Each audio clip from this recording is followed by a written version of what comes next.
तो hello guys, when we go to buy a new flat, so होता क्या है कि हम लोग किसी भी न्यू मेट्रो सिटी में शिफ्ट होते हैं अपने होम टाउन से and we live for few years and then we see कि यार we are paying some rent on that property. Let's say 20,000 25,000 एक नॉमिनल हम रेंट सोच सकते हैं for kind of Delhi NCR or maybe Bangalore, Hyderabad. I'm not talking about Mumbai specifically, but let's say Hyderabad, Pune, all these places you will find easily 20 to 30K range में you will find 2 BHK, 1 BHK, those kind of property based on the locality and based on the your need, like if you are living with family. So basically I'm talking or I'm creating this video for the family perspective, like it's not for bachelor, because bachelor के case में क्या होता है, you can live with other people and you can share your expenses, like आप अपने colleague के साथ रह सकते हैं अपने expenses share कर सकते हैं, so that usually do not cost you much, and उस केस में you do not have to worry about buying a flat. So that is one thing. Second thing, when you live with your family you will have to pay, like all of the burden comes to you, like अगर 20,000 25,000 या 30,000 आपको flat का देना पड़ रहा है, depends on the which city you are, which locality you are. So उस हिसाब से you will have to bear all those amount. Now होता क्या है, पीपल यूजुअली थिंक कि 20 या 30,000 या 35,000 मैं रेंट दे रहा हूँ, तो इससे अच्छा है I can convert it in to EMI and I can buy my own flat, purchase my own flat. So should we really buy a flat, मतलब जब हम फैमिली के साथ रह रहे हैं, हम 20 25 30 35 हज़ार अगर हम रेंट दे रहे हैं, तो should we really buy a flat और not? See, as I told you, if you will try to buy a flat in a good locality मतलब जहाँ से आपको मेट्रो रीचेबल हो, या ट्रांस मतलब चीज़ें थोड़ा अप्रोचेबल हो, मतलब कंपनीज आसपास हो, स्कूल्स अच्छे आसपास हो, मार्केट आसपास हो, मॉल्स आपके नियर बाई हो, तो होता क्या है, for all those locations you will have to pay little bit premium, that is anyhow more than 1 CR you will have to pay. That will include maybe your registration cost and everything, and on the top of it you will have to do the interior of the home, that again will cost you 5 6 8 lakh. That depends totally on your the area of your flat and the type of interior you are getting done, ठीक है। Basic अगर आप basic interior कराएंगे तो 5 to 7 to 8 lakh में आपका interior 3 BHK का हो जाएगा। 5 6 लैक्स में 2 BHK का इंटीरियर इजीली हो जाएगा अगर आप बेसिक इंटीरियर कराते हैं, जिसमें वार्डरोब होंगी या फिर आपका किचन, मॉड्यूलर किचन होगा, वो सब करा के। Fall ceiling I am not including all this cost, okay. Now the point is, should you really purchase those flats? Now let me tell you, if you have a lot of cash, you are sitting on a lot of cash, you have a lot of cash in your bank account.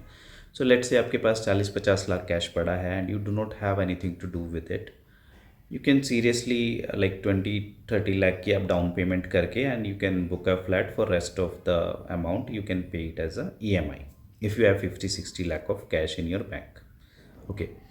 If you don't have that much amount, let's say if you only have 10 15 or 20 lakh in your account, I would suggest don't go for such kind of property where, let's say if you have 20 25 lakh in your or let's say 30 lakh in your account, okay, so I would suggest keep 10 lakh, always keep 10 lakh for your emergency, like for any kind of medical emergency you keep that apart। पहले वो आप emergency field fund build कर लीजिए, उस 10 लाख के पार आपके पास जितना cash बचा है you can invest that cash anywhere. Anywhere मतलब आपको फ्लैट खरीदना है, अपने रहने के लिए खरीदना है, या फिर आपको कहीं और पे इन्वेस्ट करना है, ठीक है। आपको कोई प्लॉट में इन्वेस्ट करना है, या कोई आपको विला में इन्वेस्ट करना है, या आपको खुद रहने के लिए खरीदना है, you can do apart from all that cash. So मतलब 10 लाख के आसपास आपके पास रनिंग कैश आपके पास होना चाहिए। रनिंग कैश कैश मतलब कि बैंक में उतना आपके अमाउंट होना चाहिए कि कभी भी कोई भी मेडिकल इमरजेंसी आई you can bear all those medical emergency. That's the one point. 30 to 40 lakh at least आपके पास होना चाहिए to purchase a 1 CR flat. Now let's come to the next point कि हम अभी 80% पे हम लोन ले लेंगे बिकॉज 20 लाख हम फ्लैट में डालने वाले हैं. 10 लाख विल बी रजिस्ट्रेशन और maybe the interior cost I am going to do, जिसके लिए मेरे को कैश इन हैंड चाहिए. And 10 lakh I am going for down payment and rest of 80 lakh I am going for loan. Now for that 80 lakh of loan if you will calculate, that would be for 20 years. Let's take it 20 years, not more than that. You can get your EMI for 25 years, but let's plan for a little more realistic, like, because that will also lower down your interest burden on you, that the EMI that will be generated over 20 years of period. So उसकी EMI का जो cost होगा उसकी वजह से जो interest का burden है वो भी आपके ऊपर कम आएगा. मतलब कि 20 लाख पे 80 लाख पे जितना आपको इंटरेस्ट देना है वो अमाउंट भी थोड़ा कम हो जाएगा अगर आप कंपेयर करेंगे. तो I will show you. Okay, so अब 80 लाख का जो आप 20 ईयर्स की ले रहे हैं वो मेरे हिसाब से I guess somewhere it would be more than 70,000. ठीक है. Now you are paying 70,000 every month as a new EMI. Okay. And while you are living like anywhere in the good location, you were paying, let's say, 30,000 of rent, including maintenance of everything. 2 BHK flat I'm talking about. Okay. 2 BHK flat के लिए you were paying around 30,000 of rent, and out of 30,000 you were not getting anything. But here if you will pay 70,000, the home will be your after 20 years. The point is, the flat that we purchase, that has a life of 50, 60, maybe 70 years, not more than that. Okay, because that is a concrete structure and concrete has their own, its own life. ठीक है. Flats होते हैं उनमें कोई repair नहीं होती, वो एक टाइम के बाद डेमोलिश ही करना पड़ेगा. There is no other repair possible in that flat. ठीक है. सो अगर क्रैक आएंगे, कुछ भी आएंगे, तो you will have to demolish. While in your house you can rebuild a part of your house. ठीक है. kind of that renovation you can do. now as I told you कि 50, 60, max 70 years का उसका life span होगा. 20 years में आपने 70K के हिसाब से आपने अपना क्या किया, EMI पे किया. ठीक है. now 30,000 की आपको जो EMI बन रही थी वो आपकी जो 70 की कंपैरिजन में हाफ से भी कम है जो आप रेंट पे कर रहे हैं. तो first thing is, until unless you are not decided कि आपको उस सिटी में 50 साल, कम से कम 50 साल रहना है, you should only go for that flat. तब आप 70,000 की EMI पे करिए, क्योंकि 50 साल at least anyhow you are going to live in that city. And why I am saying कि you can go for it, because 50 years मतलब वो आपके 70,000 anyhow will be justified if you are living for 50 years in that house. ठीक है. So that will be justified if you will calculate all those costs, it will be justified. But let's say if you are only going to live 20-25 years, और मतलब जो मैंने span आपको बताया कि 20-25 years he आप रहने वाले हैं उस सिटी में. मतलब कई बार ऐसा होता है कि हम लोगों के प्लान होते हैं कि यार अभी 20-30 साल जब तक मैं जॉब कर रहा हूँ, आई will be in this city. Let's say if I am living in Bangalore and I am from north.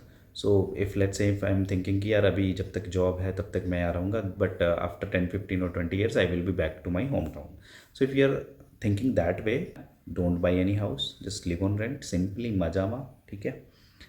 Second thing कि जैसे आप, मैंने आपको बोल दिया कि अगर आप प्लान कर चुके हैं कि हाँ मैं लाइक 50 साल उस घर में we are going to utilize. 50 साल का मतलब है मे बी 30-40-50 साल आप भी रहें, आपके बच्चे भी रहें. ठीक है. आपके बच्चे रहें ना रहें, बट एटलीस्ट मान के चलिए अगले 40-50 साल आप तो उस घर में रहने वाले हैं एटलीस्ट. तो that is then it's a good decision. No problem with that. Now अब आता है कि जब हम डिसीजन ले चुके हैं कि हमें फ्लैट ही लेना है, और मान के चलिए हम 1 करोड़ खर्चने के लिए तैयार हैं, 1-1.25 करोड़ खर्चने के लिए तैयार हैं, तो 2 टाइप की प्रॉपर्टी हैं जो हमें देखने को मिलती हैं. First thing is like you have a low rise apartment. Low rise apartment is somewhere where you will have all the amenities, like basic amenities at least you will have, like gym होगा may be, या फिर pool भी होगा, या फिर parking होगा, या फिर एटलीस्ट चिल्ड्रंस प्ले एरिया और पार्किंग आपको मिल रहा होगा. एटलीस्ट कुछ बेसिक एमिनिटीज़ आपके पास लो राइज में होंगी. एंड कंपैरेटिवली एमिनिटीज़ के हिसाब से आपका कॉस्ट भी डिफर करेगा. Based the locality is the one point. Second point is like amenities के बेसिस पे भी आपका कुछ कॉस्ट है वो डिफर करता है. And area of your flat, उनके बेसिस पे भी आपका कॉस्ट डिफर करता है. तो this based on your budget you will have to think about it कि कौन सी लोकेशन आपको सूट कर रही है, कितनी एमिनिटीज़ आपके लिए रिक्वायर्ड है। मतलब ऐसा भी नहीं होना चाहिए कि you are paying everything, like आपने मान के चलो 1.5 करोड़ का एक फ्लैट ले लिया जिसमें सारी एमिनिटीज़ हैं, but you are not using it, like you are not fond of gym, आप करते ही नहीं हैं, आप जाते ही नहीं हैं, तो there is no point of that. Second thing, let's say club house. I don't see any use of clubhouse seriously because I will tell you, we are 9 to 5 people। 9 to 5 मतलब कि यूजुअली 9 to 7 वाली job होती है हमारी, जिसमें 1 घंटा office जाने में लगता है, फिर 1 घंटा ऑफिस से आने में लगता है, रात को 8 बजे तक हम घर आते हैं, सुबह 9 बजे उठ के हम ऑफिस जाने की तैयारी में हो जाते हैं। तो यूजुअली वीकडेज पे we don't have time, even if you are working from home then still you don't have much time। but gym is a good facility where if you are working from home at least let's say 3 days a week or 2 days a week, तो आपके पास week में 4-5 दिन बच जाते हैं जिसमें आप at least बीच में एक बार जाके मॉर्निंग में या इवनिंग टाइम पे आप जिम वगैरह कर सकते हैं। तो that's a good point. Second thing is swimming pool. So वो आप अपनी हिसाब से देख सकते हैं कि आप कितने फॉन्ड ऑफ स्विमिंग हैं, आपको कितना स्विमिंग करना अच्छा लगता है। आप रोज़ रोज़ स्विमिंग करोगे या हफ्ते में एक बार करोगे, या फिर उसके लिए जो चार्जेस आप पे कर रहे हो वो आपके बजट में है या नहीं है, you can think of it simple. जो minimum bare required amenities I would say is like a kids play area, that is and your let's say why I'm talking about kids play area, because most of the people who are buying flats are in their 30s। तो 30s में we have kids and kids को खेलने के लिए अपना space चाहिए होता है, तो we need that space। second thing is let's say after 30 साल बाद आप खुद बूढ़े हो जाते हैं, so there should be some sitting area, some garden area where you can sit for some time in the evening and you can at least बाहर की एक फ्रेश एयर, और मतलब आप कुछ आउट मतलब घर के बाहर कहीं बैठने के लिए आपके पास जगह हो, ठीक है। So that you can also consider। Third thing, again I told you gym is another thing, like you can consider should be a must or something। Pool is on you, like if you think you can pay for that, you can go for that kind of property, but if that property doesn't have pool, I don't think it's a bad property, that's a fairly nice property। And the must thing is like you should have a ample parking space। now let's think about like low rise and high rise, which one should we choose। जो जैसे मैंने बोला कि low rise में क्या होता है कि लो राइज इज लाइक ग्राउंड+3 और ग्राउंड+4 with all these amenities whichever I have like discussed. Now let's talk about high rise. High rise में मोस्टली सारी एमिनिटीज़ हमेशा ही होती हैं, मतलब किसी भी आप हाई राइज में जाओगे you will always find this kind of amenities. Low rise में हो सकता है कि you will find few of them और all of them, that totally depends, but high rise में मोस्टली आपको सारी एमिनिटीज़ मिलेंगी। अब हाई राइज में और लो राइज में अगर आपको चूज़ करना हो, एमिनिटीज़ आपको लगभग दोनों में सेम मिल रही हो, then which one to choose. So the answer is always go for low rise. Why? Because see high rise is having 10 floor 8 floor 7 floor और मे बी 12-15 फ्लोर्स। प्रॉब्लम क्या होती है कि एक पार्ट ऑफ लैंड पे आपने ऐसे बहुत मतलब ऐसे डेंसिटी बढ़ा दी, फ्लोर बाय फ्लोर डेंसिटी बढ़ा दी, जहाँ पे लो राइज में एक पार्ट ऑफ लैंड पे 4 फैमिली रह रही है मान के चलिए, वहीं पे एक पार्ट ऑफ एरिया में के ऊपर 1 by 1 मान के चलिए 10-12-15 फैमिली रह रही हैं। तो उससे होगा क्या? होगा क्या कि यूजुअली होता है क्या, एमिनिटीज़ तो उतनी हैं जितनी लो राइज में आपको मिल रही थी, उतनी एमिनिटीज़ आपको हाई राइज में मिल रही हैं। लो राइज में फ़ायदा क्या है, पॉपुलेशन डेंसिटी कम है। पॉपुलेशन डेंसिटी कम होने की वजह से it will be available to you, more available to you. यानी कि आप अगर किड्स प्ले एरिया में बच्चा खेलने के लिए जा रहा है तो वहाँ पे भीड़ कम होगी तो बच्चा खेल पाएगा। जिम में अगर आप जा रहे हैं तो जिम यूजुअली ज़्यादा अवेलेबल होगा आपके लिए, मशीन्स आपके लिए ज़्यादा अवेलेबल होंगी, भीड़ कम होगी। आप पूल में जा रहे हैं तो पूल में भी कंपैरेटिवली भीड़ कम होगी, ठीक है। So all these things. Second thing is high rise. Let's go again with high rise. उसमें सब चीज़ों के साथ उल्टा होगा। आप जिम में जाएंगे, जिम में मोस्ट प्रॉब्ली भीड़ नहीं भी होगी, but you can choose your time, like आप सुबह जाए शाम को जाए, जिस टाइम भीड़ कम हो उस टाइम चले जाएँ। बट किड्स प्ले एरिया वो तो शाम को ही बच्चे खेलते हैं स्कूल के बाद, वहाँ पे हमेशा आपको भीड़ मिलेगी। पूल में जाएंगे मोस्ट प्रॉब्ली वो भी आप यूज़ डेली नहीं करेंगे, वीक में 1-2 बार करेंगे, तो that's not an problem. Main problem कहाँ पे आएगी, लिफ्ट यूज़ करने में। अब होता क्या है कि लो राइज में भी आपको एक पार्ट ऑफ ब्लॉक के लिए 1 या 2 लिफ्ट मिलेगी, मान के चलिए एक सर्विस लिफ्ट एंड एक नॉर्मल लिफ्ट मान के चलिए, या फिर आपको सिंगल लिफ्ट भी मिलती है, then it's still you can calculate कि कितनी फैमिली है उस लिफ्ट को जो यूज़ करेंगी, and you can calculate that कि वो आपके लिए सफिशिएंट है कि नहीं है। क्योंकि होगा क्या, पीक आवर्स में, पीक आवर्स कब होते हैं, जब बच्चों का स्कूल होता है या आपको ऑफिस जाना होता है या फिर बच्चों की जब छुट्टी होती है, तो उन basically I am talking about the kids. जब आप यूजुअली आईटी सेक्टर में या बड़े सिटीज़ में आजकल क्या है कि सबके ऑफिस टाइमिंग थोड़ा थोड़ा डिफरेंट है, ठीक है। तो मे बी ऑफिस टाइमिंग में आपको वो चीज़ें ना इतनी ना फेस करनी पड़े, लेकिन स्कूल टाइम में आपको वो चीज़ें फेस करनी पड़ेंगी। यूजुअली मोस्टली स्कूल्स के टाइमिंग्स लगभग सेम होते हैं, 15-20 मिनट आधे घंटे का ऊपर नीचे फ़र्क होता है, लेकिन सबका लगभग सेम होता है। सेम टाइम स्कूल मॉर्निंग में और सेम टाइम छुट्टी होती है लगभग, ठीक है। तो प्रॉब्लम क्या होगी, lift will not be available at that time, and we have experienced this while we were there to see one apartment in electronic city, and वहाँ पे कोई नीचे फंक्शन चल रहा था, उन्होंने कोई नया घर खरीदा था, तो उसके फंक्शन की वजह से गेस्ट ज़्यादा थे, तो वो लिफ्ट मोस्टली बिजी थी। Even if I will tell you, it was not about guest. 2-3 बार तो ऐसा हुआ कि हमें नॉर्मल जो बिल्डिंग में अपार्टमेंट में लोग रह रहे हैं वो भी लिफ्ट में थे, मतलब गेस्ट तो 1-2 बार हुआ कि वो गेस्ट लिफ्ट में थे, बट मोस्टली जो अपार्टमेंट में लोग रह रहे थे वो भी थे। लिफ्ट भी एरिया भी ज़्यादा बड़ा नहीं होता, 5 to 6 पर्सन का एरिया होता है, तो लिफ्ट भी बड़ी नहीं थी, तो then again it's a problem, ठीक है। So that's why am telling कि जो लो राइज अपार्टमेंट्स है they have more value for you rather than high rise. Now one more thing, जो लो राइज होते हैं उसमें आपको मोर ओपन स्पेस मिलता है। How, I will tell you. 4 floor से ऊपर कुछ नहीं है, सो आपको मतलब ऐसा फील नहीं होगा कि you are living in a concrete जंगल।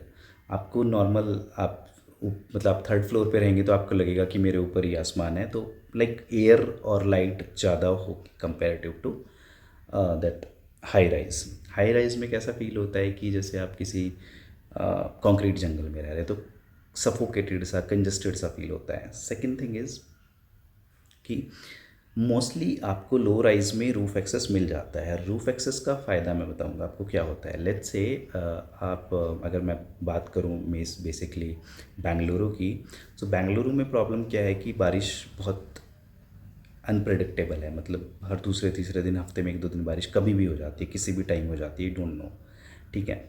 तो even if you will talk about the north India, मतलब वहाँ पे हार्श वेदर होता है, कभी एकदम गर्मी कभी एकदम सर्दी। तो होता क्या है कि जैसे सर्दी के टाइम पे नॉर्थ इंडिया में और यहाँ पे बारिश के टाइम पे कपड़े सुखाना इज़ अ टास्क। कपड़े कैसे सुखाएं, तो you can choose a flat where you will have proper sunlight और those kind of thing, but if you have a roof access you will have an advantage कि आप छत पे थोड़ी देर के मतलब रूम घूम सकते हैं थोड़ी देर, मतलब हवा ले सकते हैं। जस्ट फॉर लाइक आजकल ये कंसेप्ट भी चल रहा है कि जो आपके लो राइज अपार्टमेंट्स है they have open terrace gym kind of concept, या फिर they have that club house on the top floor, तो वो वाला कंसेप्ट भी चल रहा है। So you have the roof access mostly, and you can use it for your drying your clothes and all those things. So that is another point, like you will have the roof access. Now talking about the clubhouse, see clubhouse is something which I would think मेरे जैसे middle class के लिए it's a fancy thing, I would say. Why, because I don't know what to do there. Mostly we are in like 9 to 5 job है, mostly हम अपने में busy रहते हैं, 5 दिन 2 दिन छुट्टी के मिलते हैं, then we go for market and other things. तो club house I don't see the use of it. हाँ, कभी बर्थडे पार्टी, मैरिज, इन सब फंक्शंस के लिए वो आप यूज़ कर सकते हो, but that is again like कि अगर मैं बैंगलोर में रह रहा हूँ, मेरे फ्रेंड सर्कल यहाँ पे इतना है ही नहीं, तो मेरे को क्लब हाउस का कोई इतना यूज़ भी नहीं है। एंड साल में एक बार मेरे को कोई पार्टी करनी भी है तो मैं किसी अच्छे रेस्टोरेंट में कर सकता हूँ, it's not a big deal, ठीक है। I do not have to depend on the club house for that. So that's all guys, thank you for this video, and give me your feedback if you liked it or not.